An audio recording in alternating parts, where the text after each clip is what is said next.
ट्रांसफरों में 150 करोड़ रुपए, मैं अभी आपको दिखाऊंगा ऑनेस्टली। रूलिंग पार्टी में एक शख्स ऐसा है जिसने 150 करोड़ लिया है। किस लिए? सड़कें बनाने के लिए, लोगों को पानी देने के लिए, बिजली मुफ्त करने के लिए, फ्री गैस सिलेंडर्स देने के लिए, लोगों को नौकरियां देने के लिए नहीं जनाब, आप गलत सोच रहे हैं। 150 करोड़ सिर्फ इसलिए दिए गए ताकि तबादले किए जाए। कौन है ये शख्स?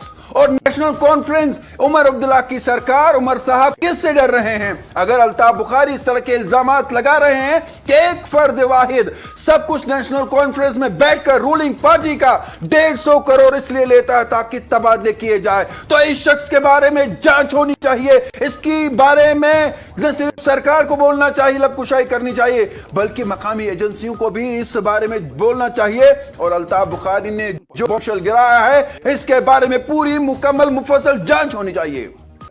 आज अल्ताफ बुखारी ने लोगों का दिल जीत लिया ये कह के, क्योंकि बहुत सारे पॉलिटिशियन, सियासतदान इन बातों पे चुप रहते हैं, क्योंकि जब आपका किरदार, जब आपका दामन साफ ना हो तो आप लबकुशाई नहीं करते। अल्ताफ बुखारी की लबकुशाई करना यह बात साबित और बावर करवाती है कि अल्ताफ बुखारी सच कह रहे हैं। जब आपके दामन पे दाग नहीं होता तो आप इस तरह के बयान इसलिए देते हैं कि ताकि समाज में सुधार हो। अब अगर अल्ताफ बुखारी नाज़िराम ये बात कह रहे हैं तो इसकी जांच होनी चाहिए। जांच ये होनी चाहिए कि वो कौन सा शख्स है जिसने 150 करोड़ लिया है। नेशनल कॉन्फ्रेंस में कौन सा ऐसा भूत बैठा हुआ है? नेशनल कॉन्फ्रेंस में ऐसा कौन सा जिन बैठा हुआ है? कौन सा शख्स बैठा हुआ है जिससे उमर साहब डर रहे हैं? उमर साहब, अगर आपकी पार्टी में ऐसा कोई है, आपको लबकुशाई करनी होगी, आपको बात करनी होगी, अवाम को बताना होगा, वरना आपके निजाम पर सवाल उठाएंगे, सवाल गहरे होंगे और आने वाले वक्त में अवाम आप पर एतमाद नहीं करेगी। अल्ताफ बुखारी का ये इल्जाम नहीं है, ये समाज के लिए एक थप्पड़ है, और थप्पड़ उन लोगों के लिए है जिन्होंने ये पैसा दिया है, लिया है। आज अल्ताफ बुखारी का ये कहना, और उन्होंने मेरे रिपोर्टर को कबीर गिलानी को व्हाट्सएप भी दिखाया और कहा कि देखिए ये है वो शख्स नेशनल कॉन्फ्रेंस में रूलिंग पार्टी का 150 करोड़ रुपया दिया गया है। नाज़रीन, 150 करोड़। आप सिर्फ बिजली के निजाम पे रोइए, आप 2 किलो चावल के लिए सरकार से भीख मांगिए, आप सिर्फ एक गैस सिलेंडर 1000 रुपए या 900 रुपए के लिए भीख मांगिए। 150 करोड़ रुपए की बात है, इससे जम्मू कश्मीर में कितना फला व बहबूद हो सकता है। और अगर कोई शख्स नेशनल कॉन्फ्रेंस में है, अगर इसकी जांच होती है, सरकारी सतह पर भी एजेंसियों भी इसकी जांच करती है, पुलिस भी जांच करती है, तो अगर कोई शख्स है तो उसे सामने लाना चाहिए और उसके खिलाफ कार्रवाई होनी चाहिए। कार्रवाई सिर्फ एक मामूली से शख्स जो 1000, 2000, 300 रुपए ले और उसे फिर मीडिया के सामने लाया जाए और फिर बड़ी खबर बनाया जाए। बड़ी खबर वो है जिसने 150 करोड़ रुपया खाया है सिर्फ तबादलों के नाम पे। और ये अल्ताफ बुखारी ने कहा, अगर निजाम साफ है तो नाज़रीन सवालों से खौफ क्यों है फिर सरकार को? जम्मू कश्मीर की मौजूदा हुकूमत के सामने अब एक ऐसा सियासी सवाल खड़ा हो गया जिससे महज अपोजिशन की बयानबाजी कहकर नजरअंदाज नहीं किया जा सकता। अपनी पार्टी के सदर और साबिक वजीर सईद मोहम्मद अल्ताफ बुखारी ने एएनएन न्यूज के साथ खुसूसी इंटरव्यू में हुकूमत के निजाम, मुबैना करप्शन, तबादलों और सरकारी मामलात में सियासी असर और रसूख के हवाले से इंतहाई संगीन दावे किए।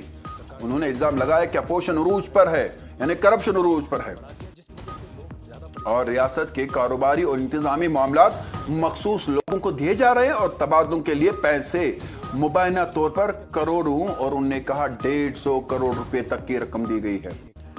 ये आवाम सियासी इल्जाम नहीं है, ये ऐसे दावे हैं जिनका ताल्लुक बराह रास्त हुकूमत की साख, इंतजामिया की गैर जानिबदाराना और अवाम के एतमाद से है। अगर ये इल्जामात बेबुनियाद है तो हुकूमत को खामोश रहने के बजाय खुलकर सामने आने चाहिए। अगर किसी अफसर या सियासी शख्स पर गलत इल्जाम लगाया जा रहा है तो हुकूमत के पास कानूनी और इंतजामी रास्ते मौजूद है, लेकिन अगर हुकूमत इन सवालों का जवाब नहीं दे रही है या नहीं देती है तो खामोशी खुद मजीद सवाल पैदा करती है। अवाम ये जानना चाहती है कि सरकारी तबादले मेरिट पर होते हैं या पैसे और सियासी ताल्लुकात पर। ایک عام سرکاری ملازم کے لیے تبادلہ اس کی ملازمت اور خاندان کے مستقبل سے جڑا ہوا معاملہ ہوتا ہے.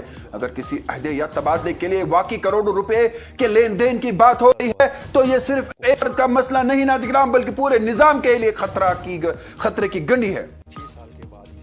یہ خطرے کی گنجی ہے. اسی طرح اگر سرکاری کاروبار ٹھیکے یا مقامی معاملات میں کسی شخص یا خاص سیاسی گروہ یا افراد کو ترجیح دی جا رہی ہے تو حکومت کو اس کا حصہ بھی دینا ہوگا. سرکاری وسائل کسی جماعت گروہ یا چند افراد کی جاگیر نہیں ہوتی. عمر عبداللہ صاحب اور عمر عبداللہ کی حکومت سے سب سے بنیادی سوال یہی ہے کیا وہ الزامات کی غیر جانبدارانہ تحقیقات کے لیے تیار ہے؟ اگر حکومت سمجھتی ہے کہ اس کے خلاف لگائے گئے الزامات جھوٹے ہیں تو ایک آزادانہ تحقیقات سے بہتر جواب کوئی نہیں. تحقیقات کے ذریعے یہ واضح کیا جا سکتا ہے کہ کن لوگوں کے تبادلے ہوئے، کس بنیاد پر ہوئے، کس نے سفارش کی، کیا مالی لین دین کا کوئی ثبوت موجود ہے اور سرکاری کاروباری فیصلوں میں کس کا کتنا اثر و رسوخ ہے. حکومت کو یہ بھی سمجھنا ہوگا کہ عوام اب صرف بیانات نہیں چاہتے، عوام نتائج، شفافیت اور جواب دہی چاہتے ہیں. حکومتیں انتخابات کے بعد عوام کی حکومت بن جاتی ہے. اقتدار کسی جماعت کا ذاتی اختیار نہیں ہوتا.